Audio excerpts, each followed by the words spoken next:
Hey, how you doing? Welcome to Godfather Barbecue in Italian. So listen, hot and fast, right? Everywhere I go, people that know I'm into barbecue, what are your thoughts on hot and fast? The way I understand it is barbecue started hot and fast, right? Wood, coal, whatever they had in meat, direct heat, direct flame. So I've done hot and fat briskets. I love them. It's really, I mean, don't get me wrong. Let me rephrase that. I love slow and low because it's therapy for me. I've got a lot of time on my hands, fortunately, and it's a great thing, to kill some time. And I like that type of challenge, if you will. Okay, but hot and fast, I never really got into because it kind of what I thought would take the fun away from it, and in my mind, thinking slow and low wasn't going to be as good. Meaning something that takes longer should theoretically taste better. And that's been my frame of thought for years till I started with the brisket. And then for some reason there seems to be, could be just me, this wave of hot and fast coming over the barbecue genre, right? So people hot and fast, hot and fast. Have you done this? What do you think? My thoughts are on the ribs. I ran an experiment real quickly. I'm going to roll through this quick. On my Rectech pellet grill. Now we know what happens when you do something hot with the pellet grill, or really any wood for that matter. Once you get above 300 degrees, your smoke intensity is going to be less, obviously, because you're dealing with the higher temperature. So ran this side by side comparison on with pellets, and I was shocked. I liked the hot and fast better. So to take this, and I've done that several times. Never done it on wood and charcoal, which I'm going to do today on the egg. Okay, so I'm gonna take this to the next smoke level, if you will. And don't get me wrong, you still get some smoke out of that pellet grill. It's just a lot more reduced. Okay, it's still good, still great, but the texture and the flavor was just better on hot and fast. I was shocked. Same deal with the brisket.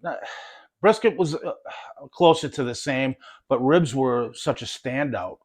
So I'm gonna go ahead and rock a rack here on my big green egg, and we'll see what we get out of that. I'm anticipating a really good cook here.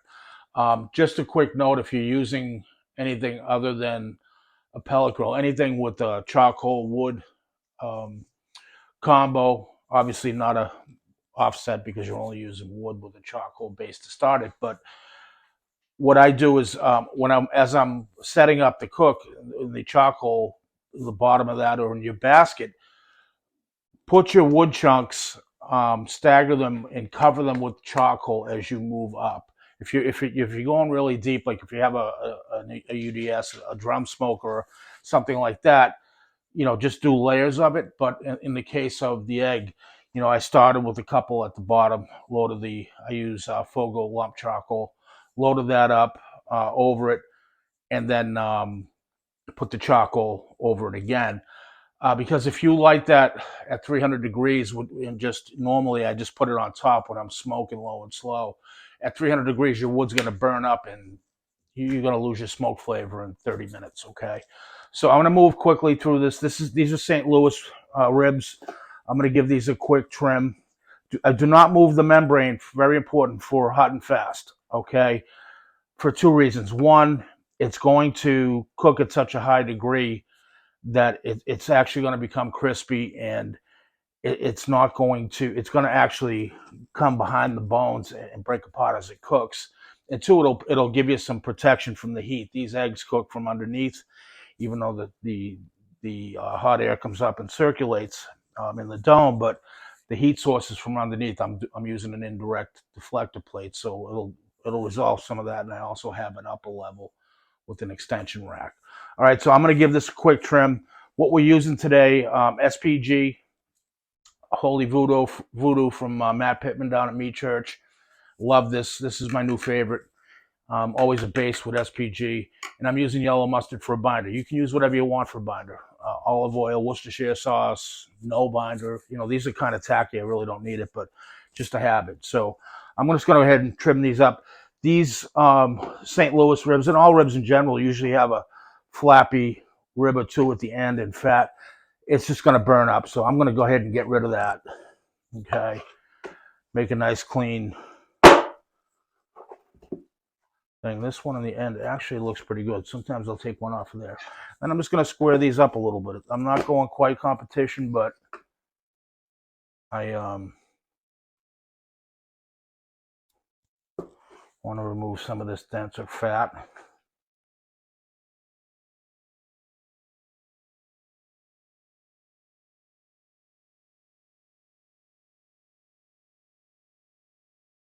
These are pretty clean. A little bit of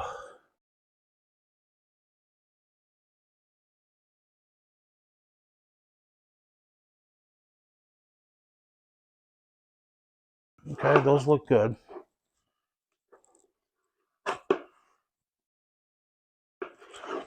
Make them pretty. Okay, on with our binder. Rolling 300 degrees. Out there, the egg is warming up. You don't need a lot of mustard. Spread it out good. You will not taste this. This will not affect the flavor. Some say the vinegar, the acidity in the vinegar helps with breakdown of the meat. I could kind of see that. I don't know if it's true or not, but anyway, here we go.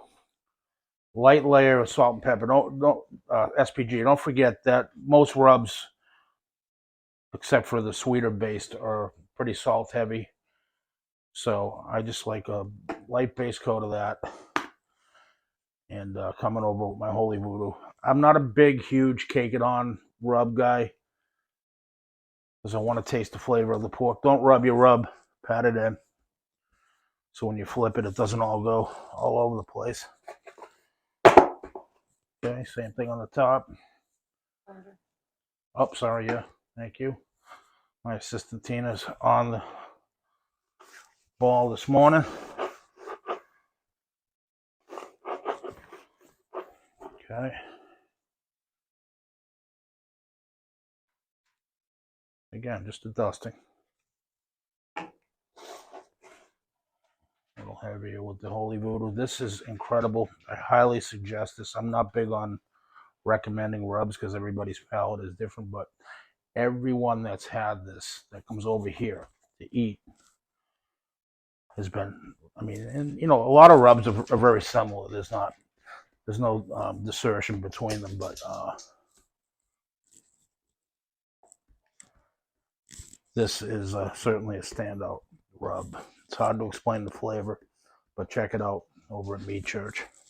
All right, so I'm going to let this sweat out 10, 15, 20 minutes, stabilize my egg, and we'll see at that point. I'm just going to throw them on. We're going to rock it for 2 hours. Apple cider vinegar is what I use, but make sure you have spritz on. This is going to require some serious continual spritz throughout because you're cooking at such a high heat. You don't want to dry it out. We'll see you soon. All right, so we're back. And, you know, on another note, I was just thinking, competition, ribs, very little or no low and slow there. I mean, those guys are 95%, you know, anywhere between 275 and 375, some 400 degrees when they cook. So anyway, from here out, I'm going to throw these on. They've set in with the rub. Going to let them go, including the spritzing, about 2 hours. Probably going to wrap them at that point. I don't want them to get black, but I want enough color on them. Definitely going to wrap them at some point to help expedite this. This whole cook should take between 3 and 3.5 hours at 300 degrees, okay? So I'm going to go ahead and lay these on. Don't forget, when you put your ribs on, to squish them together because you want how they go on there is how they're going to settle in and look when they come off, okay? So that's it. We'll come back in about an hour, take a look at what we got. We'll see you soon. All right, so it's been 1 hour, and I'm just going to take a look at them. Haven't checked them yet, but they've been running right at 300. Looking pretty good. Yeah, so that rub has set. I will not spritz unless that that rub is set. So I'm going to hit them with a little, as I said, apple cider vinegar and water mixture. You can use either one of them or both together. And I'm going to rotate this. Try to anyway. There we go.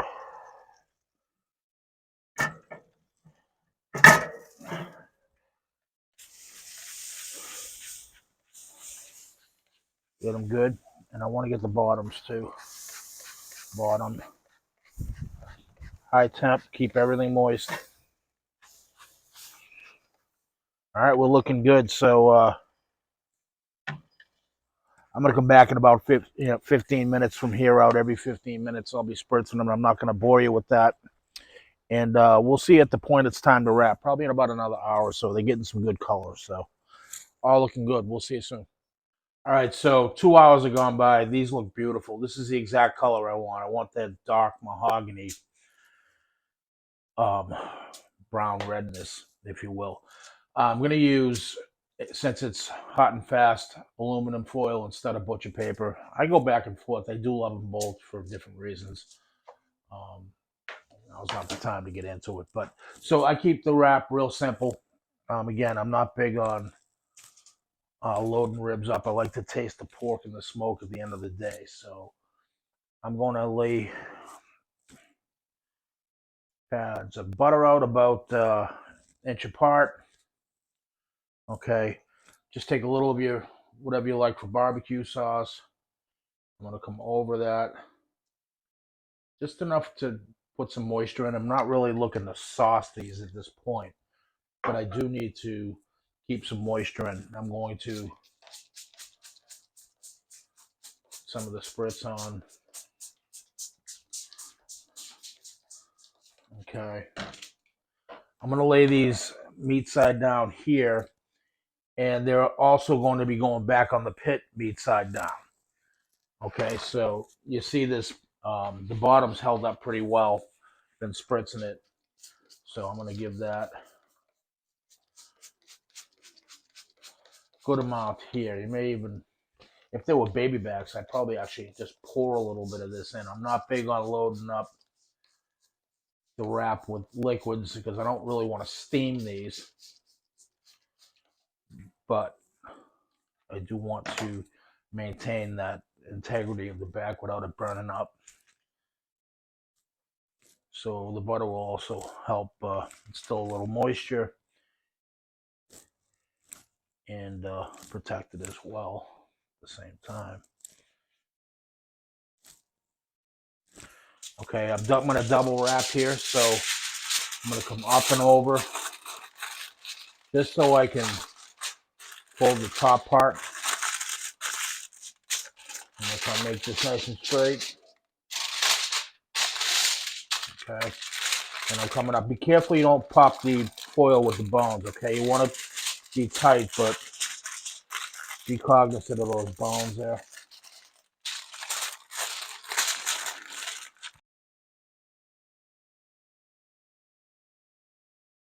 This is my meat side. I'm going to do the same thing once again.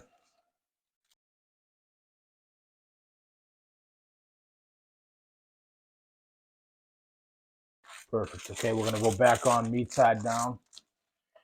And should be about another hour out. At that point, I don't really cook to temp, but usually they're about anywhere from 195 to 202 whenever I temp them. But I'll be able to tell when I grab the foil packet by the bend. And at that point, I'll open them up, let them get dry again, a little bit drier, get rid of the liquid that's on them, and I'll hit them with a little rub and a little sauce will sauce them up. And I'm thinking we're going to be right at that 3.5 hour point at the end of everything. So we'll see you in another hour. All right, so we're back. I've got the ribs rolling. Haven't checked them yet. I did feel them for flexibility. They feel good. Now keep in mind, 3 to 4 hours is just a guideline. I like my ribs with a little bite left on them. I don't like them fall off the bone. If you like them that way, cook them longer. If cook them to your desired tenderness. I'm just giving you a window, but this total cook right now is looking like about 315 to 3.5. We'll see once we open these up.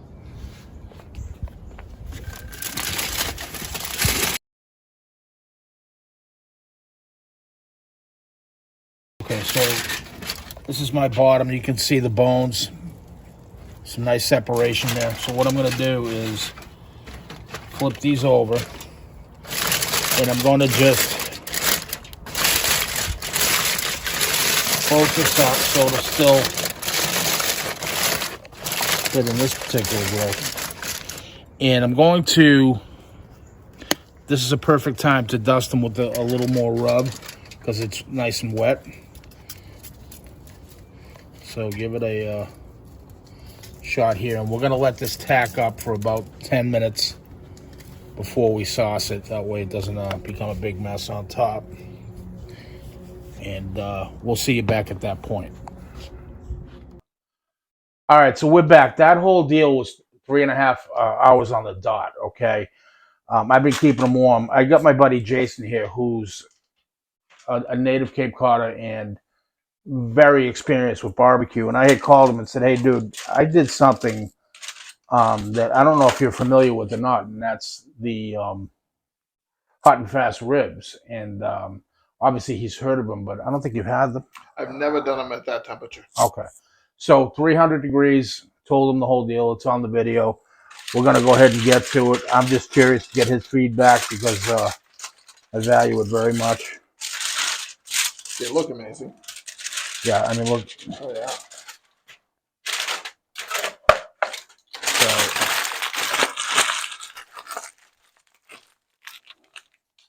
they get a nice bark to it. yeah, you want to grab a paper towel.